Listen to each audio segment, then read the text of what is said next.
అయ్యప్ప స్వాములకు పాదాభివందనాలు చేస్తూ వ్యాస పూర్ణిమ సందర్భంగా కమలాకర్ మాట్లాడారు. మొదటి గురువు తల్లి, రెండవ గురువు తండ్రి అన్నారు. ధర్మశాస్త్ర అయ్యప్ప సంస్థ తరపున ధన్యవాదాలు తెలిపారు. పాదాభివందనం చేస్తూ అలాగే వచ్చిన అయ్యప్ప స్వామి అందరికీ కూడా శిరస్సు వచ్చి పాదాభివందనం చేస్తూ ఈరోజు వ్యాస మహర్షి గురు పౌర్ణిమ సందర్భంగా ప్రతి ఒక్కరికి శుభాకాంక్షలు తెలియజేస్తుంది.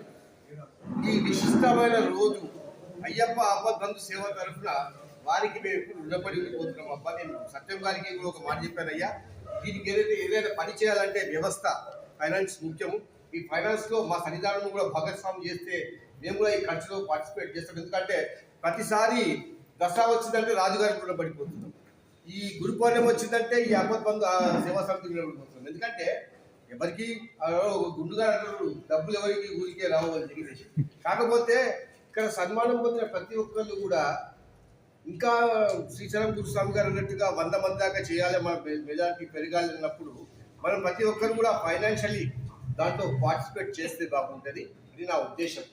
దాంట్లో మీరెవరు తప్పనుకోకుండా ఈ వంతు సహాయ సహకారాలు అందించవలసిందిగా కోరుకుంటూ, గురు పౌర్ణమిలో తల్లి తండ్రి మొదటి గురువులై, తల్లి మొదటి గురువై, తండ్రి రెండవ గురువై నడిపిస్తే వాళ్ళు ఒక దగ్గర ఉండేది 12 గంటలు అయితే మిగతా 12 గంటలు మనకు బయట విద్య నేర్పించే గురువు దగ్గర ఉంటాం.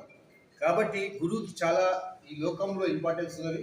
ప్రతిసారి కూడా మీరు పెద్దలు అన్నట్టుగా గురువుల మీద జోక్ చేయకుండా ఒక మాట మాట్లాడాలి. మన మధ్యలో మన లోపలనే మాట్లాడుకొని తర్వాత బయట వాళ్ళు ఎక్కడ కనిపించినా 2 చేతులు దండం పెట్టి వాళ్ళకు సరైన అభిమానాన్ని, సరైన గౌరవాన్ని ఇస్తానని కోరుకుంటూ ఈ అవకాశం ఇచ్చిన అయ్యప్ప ఆపద్బంధు సేవా సమితికి మా సన్నిధానం తరఫున, ధర్మశాస్త్ర అయ్యప్ప సన్నిధానం తరఫున